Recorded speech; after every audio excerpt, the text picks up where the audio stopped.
यतो धर्मस्ततो हनुमान, यतो हनुमानस्ततो जयः।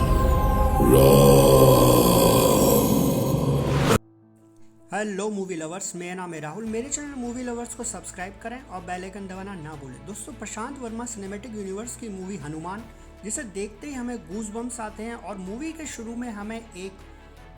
कोट सुनने को मिलता है जिसमें हमें बताया जाता है जहाँ धर्म है वहीं हनुमान है और जहाँ हनुमान है वहीं विजय है। दोस्तों, प्रशांत वर्मा सिनेमैटिक यूनिवर्स की मूवी हनुमान, जिसे IMDb पर 8.9 का रेटिंग मिला है, जो कि बहुत ही कमाल का रेटिंग है और ये एक नए सिनेमैटिक यूनिवर्स की शुरुआत है। आदि पुरुष जैसी मूवी जिसमें 600 करोड़ रुपए को मैं कहूँगा टोटल वेस्ट किया गया है और 30 करोड़ रुपए में हनुमान को बहुत ही अमेजिंग मूवी बना दिया है, जिसे देखने के बाद हम सोच में पड़ जाते हैं कि आखिर आदि पुरुष जैसी मूवी में 600 करोड़ रुपए खर्च करने का क्या फ़ायदा। क्योंकि अगर आपका कंटेंट सॉलिड है तो आपकी मूवी को कोई भी सुपरहिट होने से बचा नहीं सकता है। वही इस मूवी हनुमान के साथ भी होने वाला है और जो कि बहुत ही अमेजिंग मूवी होने वाली है और इस सिनेमैटिक यूनिवर्स की ये जस्ट एक शुरुआत है। इसका सेकंड पार्ट भी आएगा जिसे 2025 में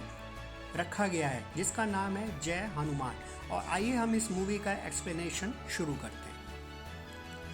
मूवी के शुरू में हमें एक बच्चे को दिखाया जाता है जिसका नाम माइकल होता है और जो कहीं ना कहीं सुपर हीरो से बहुत ही ज़्यादा ऑब्सेस्ड होता है और सुपर हीरो ही वो बनना चाहता है, जिसके चक्कर में वो अपने आप को मकड़ी से भी कटवाता है लेकिन कोई फ़र्क नहीं पड़ता है। वहीं एक दिन एक बच्चे को वो परेशान देखता है और उस बच्चे की मदद करने की कोशिश करता है और अपने आप को उसको बचाकर अपने आप को वो सुपर हीरो सा फील करता है। जिस बच्चे का नाम श्रीनिवासन होता है और जो बड़ा होकर जिसको वो श्री नाम से माइकल बुलाता है। माइकल का दोस्त श्रीनिवासन बड़ा होकर साइंटिस्ट बनता और वो यहाँ पर माइकल के लिए अलग अलग सूट्स बनाता है ताकि उसके अंदर एक सुपर पावर आ सके और वो कहीं ना कहीं दुनिया का सबसे बड़ा ताकतवर इंसान बनना चाहता है और इस ख्वाहिश को श्रीनिवासन पूरा करने की कोशिश कर रहा है। लेकिन माइकल को पता है कि उसकी शक्तियाँ लिमिटेड हैं और वो कहीं ना कहीं उसे उन्हें खोजना होगा और वो जानता है कि कहीं ना कहीं ऐसी शक्ति जरूर होगी जिसे पाने के बाद उसे किसी और की ज़रूरत नहीं होगी, यानी सुपरमैन जैसी जिसका जैसा कोई भी नहीं है दुनिया में। यानी अब मूवी में माइकल का टारगेट है किसी ऐसे इंसान को या किसी ऐसी ताकत को ढूंढना जिसके बाद उसे किसी भी ताकत की ज़रूरत ना हो। जिसके बाद मूवी हमारे लीड कैरेक्टर पे आती है, यानी हनुमान जी। हनुमान जी के बारे में हमें बताया जाता है कि एक बार हनुमान जी ने सूर्य को निगल लिया था और उसे निगलने के बाद जब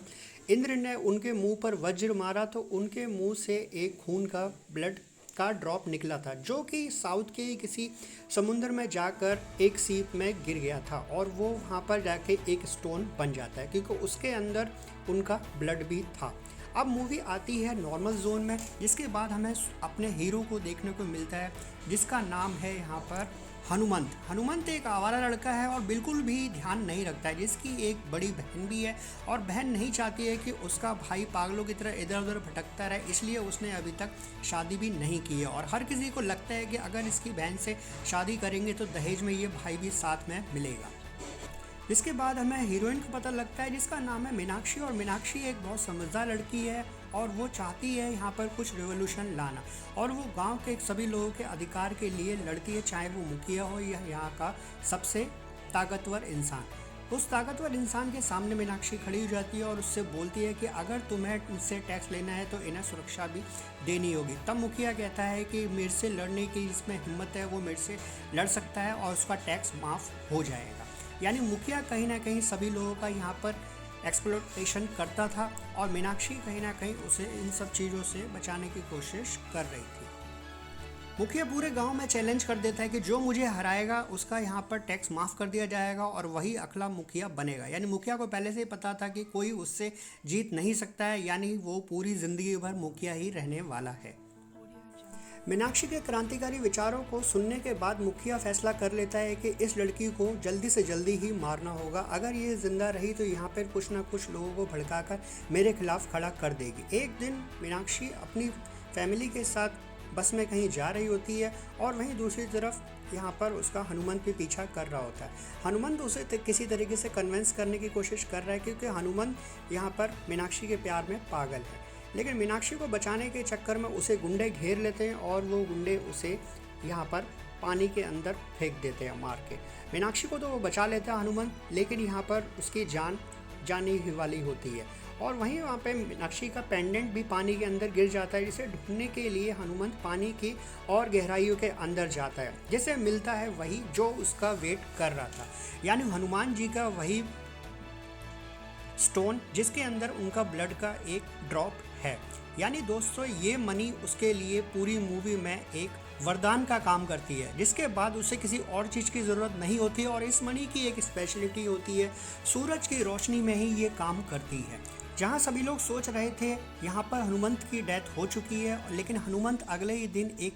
बीच पर हमें दिखाई देता है, यानी समुद्र के किनारे। और समुद्र के किनारे से उसे उठाकर घर पे लाया जाता है, और घर पे लाने के बाद उसका इलाज करना शुरू किया जाता है। इलाज चल ही रहा होता है, थोड़ी देर बाद ही हमें पता लगता है कि हनुमंत अपने आप ही चलने फिरने लगा है, यानी वो पूरी तरह से स्वस्थ हो गया है, क्योंकि जो भी चीज़ उसको बचाने की कोशिश कर रही थी वो उससे बहुत ही ज़्यादा शक्तिशाली है, जिसे बिल्कुल भी चोट का एहसास नहीं होता और वो तुरंत ही खड़ा हो जाता है। और सभी लोग यहाँ पर शॉक हो जाते हैं कि आखिर ये इतनी जल्दी ठीक कैसे हो गया। लेकिन दोस्तों जिसके साथ हनुमान है उसे तो ठीक होना ही था। जैसा कि मुखिया ने चैलेंज किया हुआ था कि जो उसे हराएगा उसके बाद वो नया मुखिया बनेगा, और इसी का चैलेंज एक्सेप्ट करते हुए यहाँ पे हनुमंत आ जाता है और मुखिया की इतनी ज़बरदस्त धुलाई करता है, जिसके बाद मुखिया की कमर की हड्डी टूट जाती है और वो चाहकर भी उठ नहीं पाता। और यहीं पे मुखिया का चैप्टर क्लोज हो जाता है, और मुखिया फिर कभी किसी गांव वाले को परेशान नहीं करता है। और हनुमंत एक और अच्छा काम करता है, वो गांव में अब आगे से कोई मुखिया नहीं बनेगा इसके लिए ऐलान कर देता है, यानी गांव के सभी लोग अब इंडिपेंडेंट हो चुके हैं और किसी को भी अब टैक्स देने की ज़रूरत नहीं है।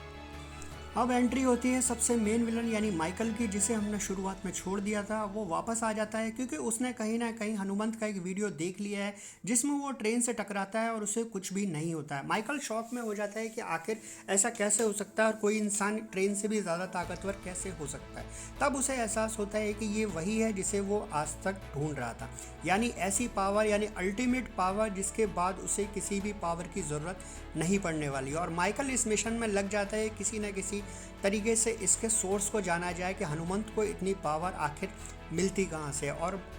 हनुमंत के पास वो आ जाता है और इसी गांव में आकर बस जाता है और लोगों के साथ इंटरेक्ट करना शुरू करता है, ताकि लोगों को ये एहसास हो कि ये यहाँ पर डेवलपमेंट के काम करने के लिए आया है और गांव वालों को नौकरी और रोज़गार बहुत ही बड़े मात्रा में मिलने वाले। लेकिन यहाँ पर माइकल का मकसद कुछ और ही है। फाइनली माइकल पता लगा ही लेता है कि हनुमंत को पावर कहीं और से नहीं इसी मनी से मिलती है, और इसी मनी को पाने के लिए अब वो गांव वालों पर जुल्म ढाना शुरू करता है। जिसके बाद वो अपना सूट पहनकर, स्पेशल सूट जिसमें बहुत सारी पावर है, निकलकर गांव वालों पर अत्याचार करने के लिए अपने ड्रोन्स ले लेता है और ड्रोन्स से यहाँ पर एक जहरीली गैस निकालता है ताकि सभी गाँव वाले बेहोश या धीमे धीमे कर मरने लगे। और इसके बाद वो सभी से हनुमंत से अपना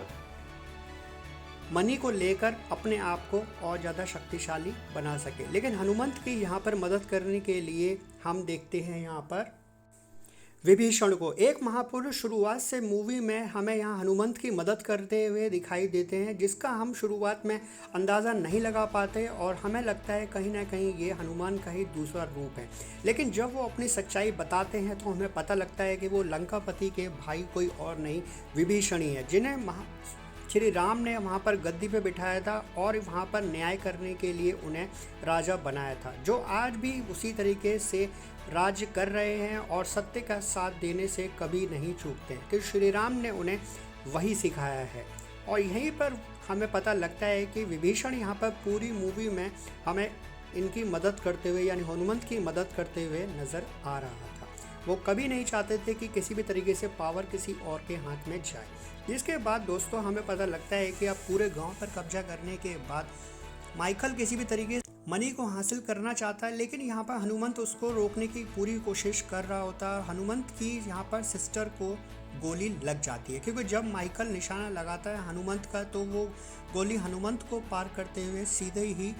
हनुमंत की बहन के ऊपर लग जाती है और उसकी बहन की वहीं डेथ हो जाती है। जिसके बाद हनुमंत अपनी बहन को बचाने की बहुत कोशिश करता है और उस मनी के थ्रू बचाने का प्रयास कर रहा होता है, लेकिन जैसे ही वो सूर्य की रोशनी में अपनी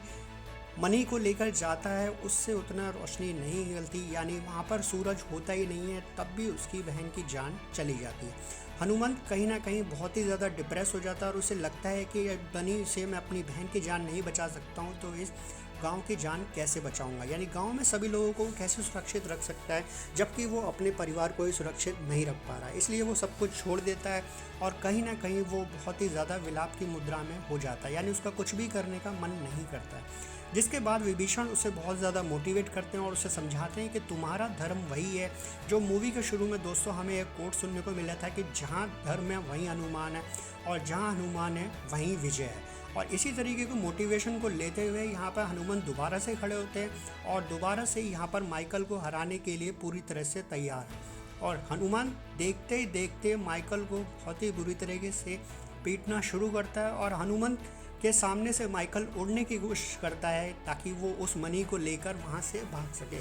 लेकिन जब हनुमंत के हाथ में हनुमान जी की गदा आती है और वो गदे से उसके सीधे ही हेलीकॉप्टर पे वार करता और उसके हेलीकॉप्टर के चिथड़े हो जाते हैं। जिसके बाद हमें देखने को मिलता है वो मणि भी टूट जाती है और उस मणि में जो हनुमान जी का ब्लड होता है वो सीधा ही यहाँ पर हनुमंत की आंखों में गिर जाता है, यानी हनुमंत अब हमेशा के लिए उस मणि की ज़रूरत नहीं है क्योंकि अब वो अपने आप में ही हनुमान के रूप में होने जा रहा है, क्योंकि उसके अंदर इतनी पावर आ चुकी है कि अब वो मणि की ज़रूरत उसे बिल्कुल भी नहीं है और हनुमान का ही एक रूप हनुमंत बन जाता है। जिसके बाद हमें लास्ट में हनुमान जी की एंट्री दिखाई जाती है और हनुमान जी को इतने कमाल के तरीके से दिखाया गया है जो कि दोस्तों देखते ही बनता है। और इस मूवी का सेकंड पार्ट बहुत ही अमेजिंग होने वाला है क्योंकि हनुमान ने जब वो हनुमंत के हाथों जब वो मणि टूटती है तो उससे काफ़ी सारे असुर आज़ाद हो जाते हैं, यानी हमें जय हनुमान मूवी में बहुत कुछ बड़ा देखने को मिलने वाला है। और यही विभीषण इशारा करता है कि प्रभु श्री राम को अब सब कुछ संभालना। विभीषण मूवी के एंड में हमें कहते हुए सुनाई देते हैं, प्रभु जितनी मैं सुरक्षा कर सकता था उतनी मैंने सुरक्षा की, अब आपको ही सब कुछ संभालना है आगे जो होने वाला है, क्योंकि बहुत से बड़े दैत्य आने वाले हैं इस हनुमान पार्ट 2 में, यानी जय हनुमान मूवी और भी ज़्यादा पावरफुल होने वाली जिसमें बहुत सारे विलन आने वाले हैं, यानी अब स्वयं हनुमान को हनुमंत की मदद करने के लिए आना होगा, अदरवाइज पृथ्वी को कोई सेव नहीं कर सकता। हनुमान मूवी ने साबित कर दिया है कि मूवी को हिट कराने के लिए किसी बड़े सुपरस्टार या हज़ारों करोड़ रुपए की ज़रूरत नहीं होती है, अच्छी स्टोरी की ज़रूरत होती है और वो इस मूवी में है। दोस्तों अगर आपको मेरा वीडियो अच्छा लगा तो प्लीज़ मेरे चैनल को लाइक शेयर और सब्सक्राइब के साथ बेल आइकन दबाना ना भूलें। साथ ही आप किस मूवी या वेब सीरीज़ का रिव्यू चाहते हैं मेरे कमेंट बॉक्स में शेयर कर सकते हैं। थैंक्स। वंदे मातरम।